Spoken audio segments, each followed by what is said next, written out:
আমরা অনেকেই ভাবি কেউ মিথ্যা বলার সময় চোখ সরিয়ে নেয়, নার্ভাস হয়ে পড়ে বা তোতলামি করে। কিন্তু সাইকোলজি এবং এফবিআই এর মতো বড় বড় গোয়েন্দা সংস্থার গবেষণা বলছে আসল মিথ্যাবাদীরা এর ঠিক উল্টোটা করে। তারা এতটাই নিখুঁতভাবে গল্প সাজায় যে সাধারণ মানুষের পক্ষে তা ধরা অসম্ভব। কিন্তু যত বড় ধূর্ত মিথ্যাবাদীই হোক না কেন, তাদের মস্তিষ্ক অবচেতনভাবেই এমন কিছু সংকেত দেয় যা তারা শত চেষ্টা করলেও লুকাতে পারে না। স্বাগতম মাইন্ড বাংলায়।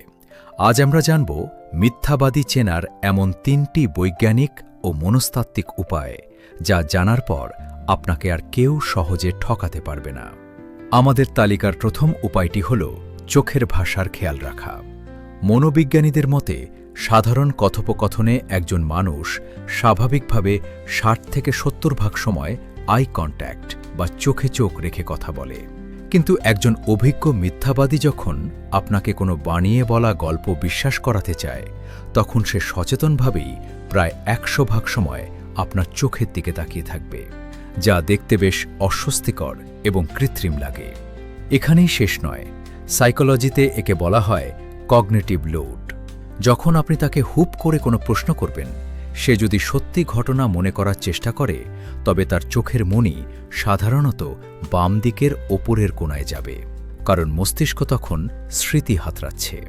কিন্তু সে যদি তাৎক্ষণিকভাবে কোনো মিথ্যা গল্প বানাতে শুরু করে, তবে তার চোখের মনি অবচেতনভাবেই ডান দিকের ওপরের কোণায় চলে যাবে, কারণ তার মস্তিষ্ক তখন একটি কাল্পনিক দৃশ্য তৈরি করছে। দ্বিতীয় বৈজ্ঞানিক উপায়টি অত্যন্ত শক্তিশালী, যা বড় বড় অপরাধীদের জেরা করার সময় গোয়েন্দারা ব্যবহার করেন। একে বলে রিভার্স ক্রোনোলজি। যে কোনো মিথ্যাবাদী তার মিথ্যা গল্পটি শুরু থেকে শেষ পর্যন্ত ক্রমানুসারে সাজিয়ে রাখে। যেমন, সে প্রথমে কার সাথে দেখা করেছে, তারপর কোথায় গিয়েছে, এরপর কি খেয়েছে। সে এই পুরো গল্পটি গড় গড় করে বলে যাবে, কারণ সে এটি মনে মনে মুখস্থ করে রেখেছে। তাকে ধরার টেকনিকটি হল গল্পের মাঝখান থেকে তাকে হুট করে উল্টো প্রশ্ন করা। যেমন, আপনি বলতে পারেন, আচ্ছা, তুমি রেস্টুরেন্টে খেয়ে বের হওয়ার ঠিক আগের মুহূর্তে কি হয়েছিল? অথবা, পুরো ঘটনাটি শেষ থেকে শুরুর দিকে উল্টো করে বলো তো।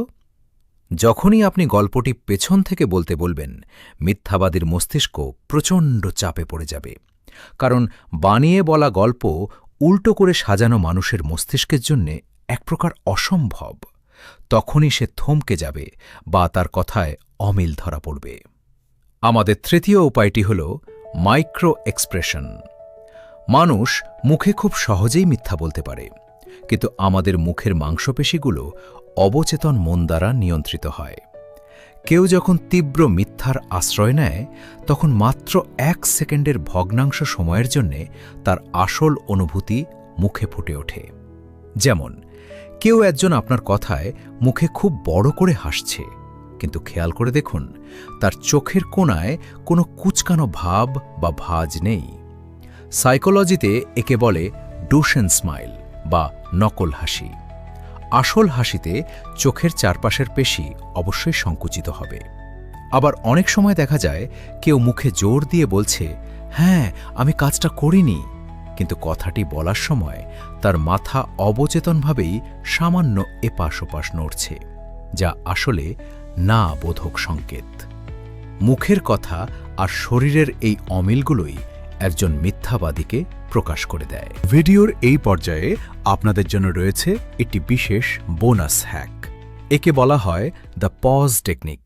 যখন আপনার মনে হবে কেউ মিথ্যা বলছে, তখন তার কথার জবাবে কোনো পাল্টা প্রশ্ন না করে শুধু শান্তভাবে তার চোখের দিকে তাকিয়ে একদম চুপ হয়ে যান। কোনো কথা বলবেন না। সাইকোলজি বলে এই নীরবতা মিথ্যাবাদীকে প্রচণ্ড অস্বস্তিতে ফেলে দেয়। সে ভাবতে শুরু করে যে তার মিথ্যা হয়তো ধরা পড়ে গেছে। এই ভয় থেকে সেই নীরবতা ভাঙার জন্য সে নিজে থেকেই অতিরিক্ত ব্যাখ্যা দিতে শুরু করবে এবং এক পর্যায়ে নিজের অজান্তেই আসল সত্যটি মুখ থেকে বের করে ফেলবে। তবে একটি বিষয় মনে রাখা জরুরি, কোনো মানুষের মধ্যে কেবল একটি লক্ষণ দেখেই তাকে সচরাসরি মিথ্যাবাদী বলা ঠিক নয়। যখন এই লক্ষণগুলোর একাধিক প্রকাশ একসাথে ঘটবে, তখনই কেবল নিশ্চিত হওয়া যায়। মানুষের মন এবং আচরণের এরকম আরও চমৎকার সব সাইকোলজিক্যাল রহস্য জানতে মাইন্ড বাংলা চ্যানেলটি এখনই সাবস্ক্রাইব করে রাখুন। আপনার জীবনে এমন কোনো অভিজ্ঞতা হয়েছে কিনা কমেন্ট করে আমাদের জানান। দেখা হবে পরের ভিডিওতে।